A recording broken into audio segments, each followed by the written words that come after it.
नमस्कार, city 24 channel में आपका स्वागत है। मैं हूं ऋतिक और मेरे साथ कैमरे के पीछे है आकाश।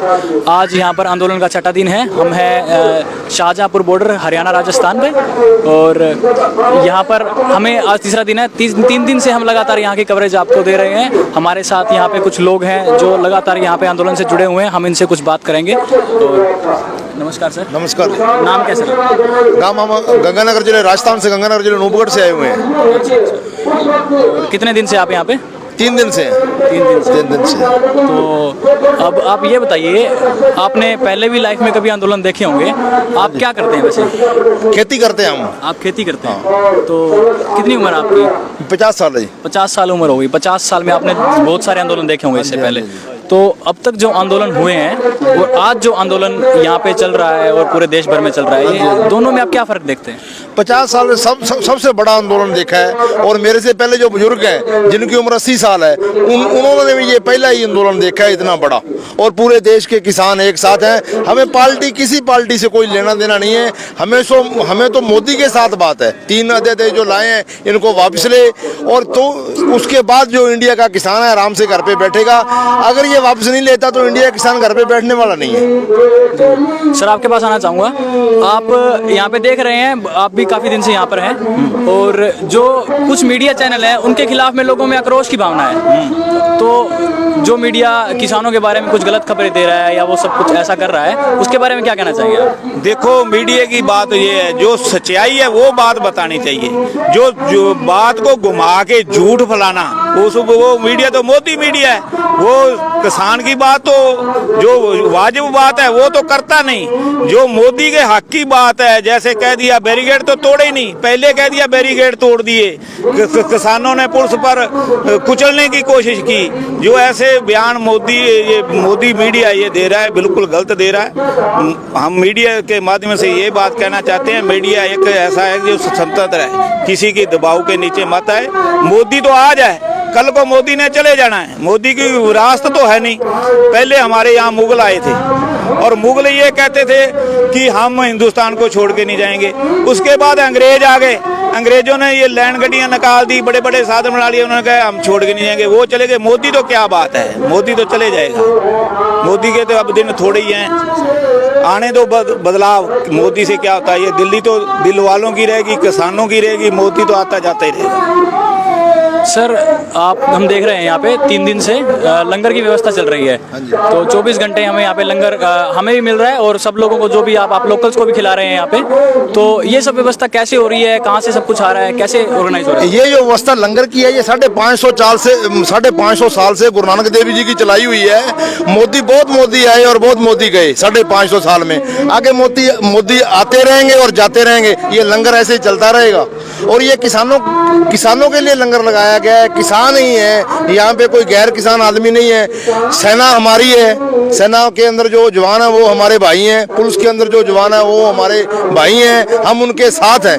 और मोदी का कौन सा, ये कोई यहाँ के हमारे पंजाबी में कहते हैं मोदी का कौन सा बोल रो रहा है कि जो ये सेना में वो शहीद हो जाएगा।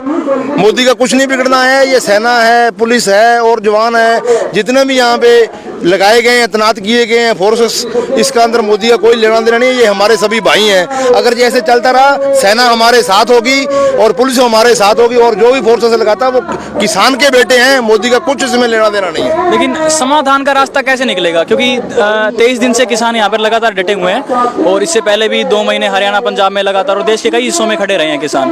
तो आप लोगों को क्या लगता है, सरकार भी बातचीत को कभी राजी होती है, कभी नहीं होती है, कभी खालिस्तानी बताती है, कभी आपको दूसरी पार्टी से गुमराह किया हुआ बताती है। तो क्या लगता है आपको, समाधान कैसे निकलेगा? समाधान तो जब मोदी की नीति साफ होगी ना, और अडानी अंबानी है उसके भाई हैं जो, ठीक है ना, जितने भी मोदी थे पूरे के पूरे मोदी वो शाहूकार बन गए हैं। किसान को कुचलता जा रहा है, किसान नीचे जा रहा है और मोदी का परिवार ऊपर जा रहा है। इससे पहले गुजरात के अंदर जितने मोदी थे उनके देखो, कोई किसी ने बैंक बना लिया, किसी ने अपने पंप लगा लिए, किसी ने कुछ कर लिया, किसी ने कुछ। मेरे को बताओ, मोदी के राज में किस किसान ने पंप लगाया? इसने बढ़ने नहीं दिया। MSP पर ये घोटाले कर रहा है, 3 अध्यादेश लाया है। और ये कितने बड़े किसानों के, हमें इसको 50 रुपए डीजल थमाया था मोदी जी को 14 में, अब ये 100 रुपए डील कर रहा है, 85-87 रुपए डील कर दिया। ये मोदी की देन है। बातचीत तो लेकिन करनी पड़ेगी ना सर सरकार से। बातचीत करनी पड़ेगी, साफ नीति से आ जाए। किसान कब मना कर रहा है? किसान 24 घंटे तैयार है। हमारे जो जितनी भी पार्टियां हैं, 30-32 संगठन हैं और पूरे राज्य के जितने भी संगठन हैं, सभी तैयार हैं। हमारे जो प्रतिनिधि हैं किसानों के, वो तैयार हैं और शांति चाहते हैं। हम शांति से आंदोलन लड़ना चाहते हैं, हालांकि लड़ाई नहीं करना चाहता किसान। सर आप अपनी बात पूरी कर दीजिए, फिर मैं आप क्या बोल रहे थे? मैं कह रहा था किसान ने कब मना किया? किसान बातचीत के लिए तैयार है। उसने 26 तारीख को से 2 महीने पहले अल्टीमेटम दे दिया था कि हमारी कोई कमेटी के अंदर ऐसा कोई सदस्य लिया आपने, कोई ऐसा सदस्य जन आंदोलन के रूप में या ऐसे रायशुमारी की? क्या कुछ पूंजीवादी, वो भी कुछ गुजराती, क्या उनको ऐसे अधिकार दे दिए कि सितंबर में कानून आता है, अगस्त के अंदर उनको एफसीआई के गोदाम दे दिए जाते हैं, माल उनके बनने शुरू हो जाते हैं? ये कहाँ की नीति है? आज जो जनता है, आपका मीडिया खासकर कुछ और भी चैनल्स है, वो ये दिखा रहे हैं कि जनता क्यों तरसता है, सड़क पे क्यों है। ये सड़क हमने बंद कर रखी है, हम दिल्ली जा रहे हैं, सड़क तो उन्होंने खुद ने बंद कर रखी है, हमने थोड़ी पत्थर उन्होंने लगाया, सड़क तोड़ रहे हैं, वो तोड़ रहे हैं। हमारा इसमें क्या रोल है? सिर्फ सरकार से एक ही रिक्वेस्ट है, किसान खेतों में भी वैसे ही पड़ा रहता है जैसे आज यहाँ पे पड़ा है। उसकी एक ही समस्या है, वो समस्या हल कर दो। जो स्वामीनाथन आयोग रिपोर्ट है वो लागू होनी चाहिए। उसके अलावा जो कोऑपरेट सिस्टम के अंदर कृषि को डाला जा रहा है, उसके अंदर ऐसे नहीं है, कानून बनना चाहिए कि किसान चाहता है कि नहीं चाहता है, उसका एग्रीमेंट होना चाहिए कानून के रूप में, न कि एसडीएम के या कलेक्टर के अधीन होना चाहिए। हेलो, को अगर कोर्ट नहीं रहेगा तो किसान कहाँ जाएगा? आज बताओ, कॉन्ट्रैक्ट खेती में किसी ने बीज लिया, उसमें 1600 रुपए कर लिया, वो अंत में कहेगा मैं तो 800 लूंगा, कहाँ जाएगा किसान? ये किसान की मूल समस्या है। आप उनके पास यही पहुंचाइए और जनता की आवाज पहुंचाइए, उनकी नहीं। जो स्टूडियो में बैठे हैं, जी मैं अमराराम जोरट, श्री गंगानगर विजयनगर कोम्पली से आया हूँ। आपका नाम सर एक बार बता दीजिए। मेरा नाम राम सिंह है। जैसे ये 3 कानून हैं, जो पिछली बार हमने फसल बोई थी, जौ की फसल, पहले से इन्होंने जौ हमारे बजा दिए और अब की थोड़ी सी बारिश हुई नहीं, उसका बहाना लेके और जो 1800 में जौ खरीदने थे, अब की बार उन्होंने 1200 रुपए में जौ खरीदे हैं गंगानगर जिले में।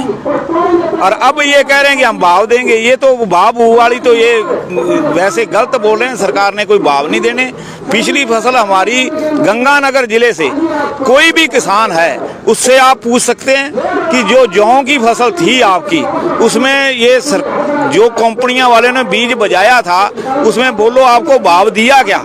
भाव दिया ही नहीं। 1200 रुपए किसान ने दुखी होके उनके घर में रेट दी और उन्होंने यही एक ही वादा कर लिया कि ये तो हमारा आपके जौ तो काले हो गए। अरे काले का कोई बहाना होता है? तेरा रंग गोरा है, मेरा काला है, भाई साहब का उतना गोरा है। फसल तो बोई है, क्या काला क्या गोरा होता है? ये बहानाबाजी करके हमारे गंगानगर जिले को तो इन्होंने पहले ही बर्बाद कर दिया। चलिए।